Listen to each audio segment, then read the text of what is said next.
Hello दोस्तों, आज मैं आपके लिए लेकर आया हूँ एक स्कीम के बारे में। जो जानकारी है वो आपको देना चाह रहा हूँ। उस स्कीम को अपन कैसे इस्तेमाल कर सकते हैं, कैसे उसका फ़ायदा उठा सकते हैं और उस स्कीम में कैसे अपन को फॉर्म फिल किया जाना है। स्कीम का नाम है प्रधानमंत्री मातृत्व वंदना योजना, जिसको शॉर्ट नेम में PMMBY के नाम से जाना जाता है। प्रधानमंत्री मातृत्व वंदना योजना में महिलाओं को पहली डिलीवरी पर 5,000 रुपये का लाभ दिया जाता है और दूसरी डिलीवरी पर जो कन्या है, दूसरी डिलीवरी जहां लड़कियां हैं, उनको 8,000 रुपये का लाभ दिया जाता है। अब बात यह आती है कि जो पहले जो इन प्रधानमंत्री मातृत्व वंदना योजना के जो फॉर्म जो फिल किए जाते थे, भरे जाते थे, वो ऑफिस के द्वारा ही भरे जाते थे। पर अब 2.0 जो PMMBY 2.0 जो पोर्टल नया बना है, उसके अंदर या तो सिटीजन को या फिर कार्यकर्ताओं को अपने हिसाब से फॉर्म को ऑनलाइन किया जाएगा उनके पोर्टल से, उनके ID से। तो आज हम इसी वीडियो में यही सीखेंगे कि PMMBY के जो फॉर्म है, जो 2.0 जो पोर्टल है, उसके कैसे ऑनलाइन करना है, कैसे सीखना है, सिटीजन कैसे ऑनलाइन कैसे करना है, कैसे फिल करना है, और दूसरा कार्यकर्ताओं का जो ID है उससे उसको फिल करना है और कैसे उसको लॉगिन करके फिल करके ओके करना है। चलिए वीडियो में चलते हैं। जीरो जो पोर्टल है उस पर फॉर्म कैसे ऑनलाइन किया जाए। हाल ही अभी जो ये काम है ये कार्यकर्ताओं को दिया गया है, जो आंगनवाड़ी वर्कर है, कार्यकर्ता हैं, उनको ये काम दिया गया है। साथ ही इसके अंदर सिटीजन लॉगिन का भी ऑप्शंस दिया हुआ है। तो आज दोनों ही तरीके से अपन फॉर्म ऑनलाइन करना सीखेंगे कि कैसे इसको ऑनलाइन किया जाता है। सबसे पहले आप अपने मोबाइल में गूगल क्रोम या गूगल का जो नेट है, ब्राउज़र है, उसको ओपन कर लीजिए। ब्राउज़र में जो यहाँ है, यहाँ आपको ID डालनी पड़ेगी। तो यहाँ आपको ID डालने के लिए यहाँ टाइप करना पड़ेगा आपको गूगल जो है PMMBY.nic.in, ये टाइप करके आप इसको ओके करिए। इस तरीके से साइट आपके सामने ओपन हो जाएगी। अब क्या करना है, इसमें दो लॉगिन ऑप्शंस दिया गया है। एक तो आपका जो ये सिटीजन वाला दिया गया है, दूसरा ये PMMBY जो ऑप्शंस दिया गया है। अब आपको क्या करना है, PMMBY पे वाले पे डॉट लगाना है, यहाँ सेलेक्ट करना है कार्यकर्ताओं को, और यहाँ पर अपनी जो ईमेल ID है वो आपको यहाँ लिखनी पड़ेगी, टाइप करनी पड़ेगी। इसके लिए आपको यहाँ करना है बड़े अक्षरों में ANG81190801116। मैं किसी कार्यकर्ता की ID से एक बार लॉगिन करके आपको दिखा रहा हूँ। साथ में यहाँ आपको पासवर्ड डालना है। पासवर्ड में आप जो भी पासवर्ड है आपका वो इसमें टाइप करिए।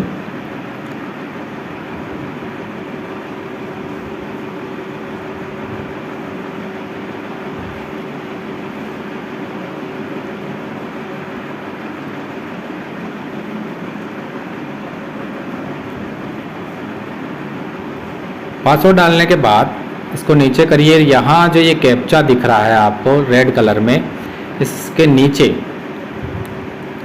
यहाँ आपको कैप्चा फिल करना है। तो कैप्चे में जो दिख रहा है उसको आप फिल करिए।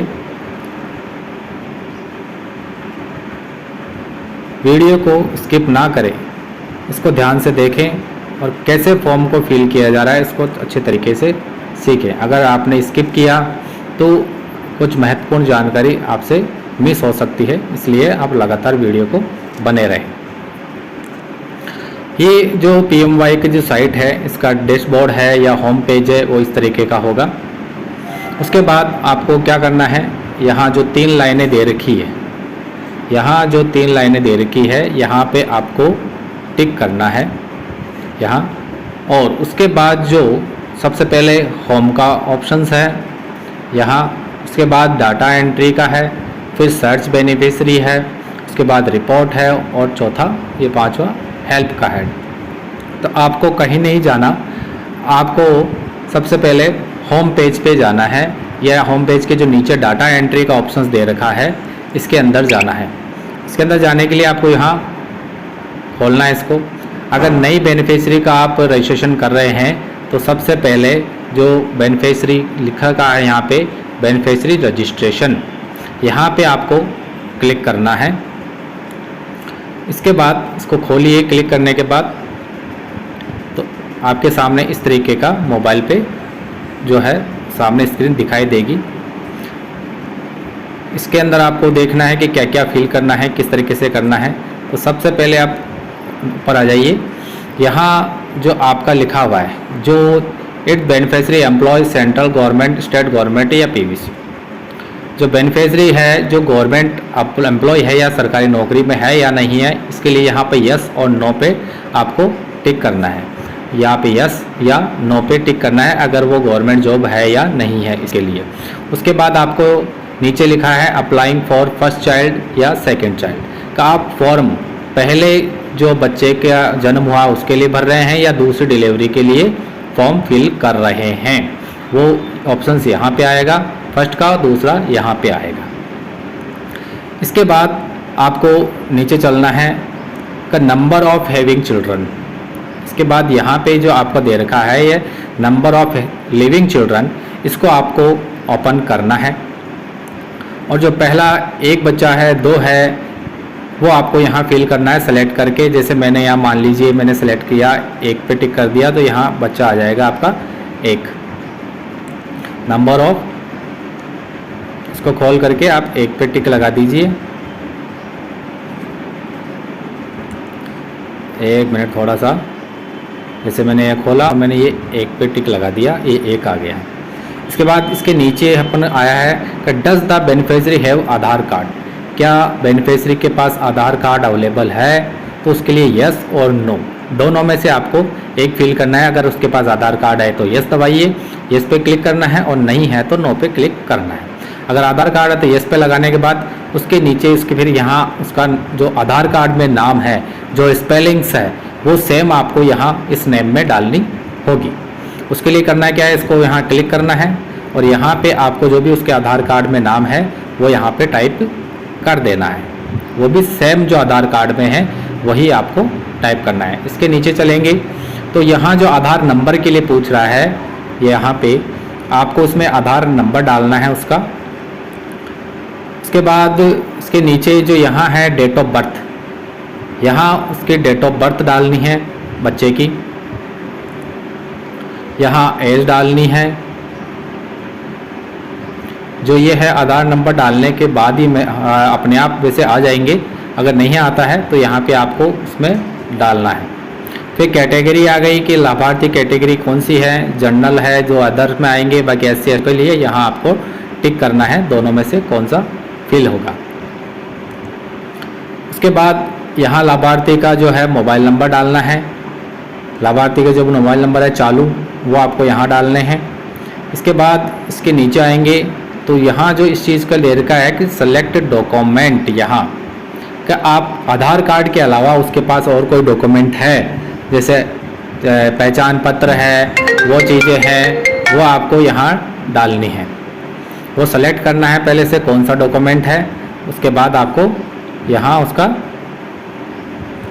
जैसे यह वुमन होल्डिंग ई श्रम कार्ड है या नरेगा जॉब कार्ड है या फैमिली इनकम जो 8 लाख से कम है वो सर्टिफिकेट आपको लेना है, अगर वो है तो वो इस पर टिक करना है। ठीक है, इस तरीके से आपको यहाँ चूज़ करना है और उसके नंबर यहाँ डालने हैं। अगर आधार है तो आधार भी आप इसमें से चूज कर सकते हैं।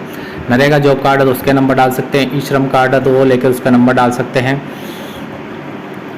इसके बाद इसमें AWC है, ये प्रेगनेंट लेटिंग का है। इसमें से कोई सा भी आपको एक चूज़ करके उसका एक जो भी उसके पास है वो लेके यहाँ उसका नंबर डालना है। उसके बाद यहाँ जो अपलोड का सिस्टम दे रखा है, ये यहाँ अपलोड का दे रखा है। यहाँ आपको उसके आधार की फ़ोटो खींच करके और उसकी साइज छोटी कर करके और इसके अंदर अपलोड करना है। उसके आधार की फ़ोटो खींच करके अपने मोबाइल से फ़ोटो खींच करके यहाँ अपलोड करना है फ़ोटो। इसके बाद जो यहाँ आपका देख रखा है ये है देखो MCP कार्ड डिटेल, इसमें MCTS या RCH ID जो होती है ममता कार्ड में, वो यहाँ आपको टाइप करनी है। उसके बाद MCC कार्ड रजिस्ट्रेशन जो डेट है वो आपको तारीख यहाँ लगानी है। फिर उसके बाद लास्ट जो है मेंस्ट्रुअल पीरियड है यानी LMP जो डेट है वो आपको यहाँ लिखनी है। इसके बाद आपको आएगा ANC तारीख जो होती है वो ANC डेट यहाँ लिखनी है। इसके बाद आपका दिख रखा है कि has the child been born, का चाइल्ड जो बच्चा है उसने जन्म ले लिया है या नहीं लिया है। या तो आपने जब बच्चा जन्म ले लेता है उसके बाद अगर आप दोनों किस्तें साथ भरते हो तो यहाँ यस लगाना है। अगर बच्चे के जन्म के पहले आप पहली किस्त का फॉर्म भर रहे हो तो आपको यहाँ नो करना है। अब यहाँ चाइल्ड बर्थ की डेट, यहाँ इस जगह आपको क्या करना है, बच्चे की जो जन्म तारीख है वो यहाँ आपको लिखनी है। इसके ऊपर जो मैंने बताया था जन्म तारीख वगैरह वो उस लाभार्थी की ही आएगी। इसके बाद यहाँ लिख रखा है कि number of child born this pregnancy, इस प्रेगनेंसी में कितने बच्चों को उन्होंने जन्म दिया है। 1 है तो आपको यहाँ 1 दबाना पड़ेगा, 2 है तो यहाँ 2 करना पड़ेगा, बाकी तो देखो होता नहीं है। 1 या 2 है, अगर जुड़ा होते हैं तो 2 दबाइए, अगर सिंगल होता है तो 1 पे क्लिक कर दीजिए। इसके बाद आपको दिखा है type of institute of child birth, कि आप इनका जो बच्चा जन्मा है वो कहाँ जन्मा है। आंगनवाड़ी सेंटर पे जन्मा है, गवर्नमेंट हॉस्पिटल में है, घर पे है या अदर है या प्राइवेट हॉस्पिटल में है, जहाँ पर भी जन्मा है वहाँ को आपको इसमें से सेलेक्ट करना है इस जगह पे। और नेम इस जगह सेलेक्ट करने के बाद जैसे सरकारी अस्पताल में जन्मा है तो उस सरकारी अस्पताल का जो नाम है वो यहाँ लिखना है। जैसे YN में अगर यहाँ हुआ है तो यहाँ पे लिखना है, जैसे मित्तल हॉस्पिटल में हुआ तो यहाँ लिखना है, या जहाँ पर भी हुआ है वो यहाँ उसका नाम आ जाएगा। उसके बाद बच्चे का जेंडर कौन सा है, लड़का है लड़की, वो यहाँ फिल करना है। मेल या फीमेल में से आपको यहाँ सेलेक्ट करना है।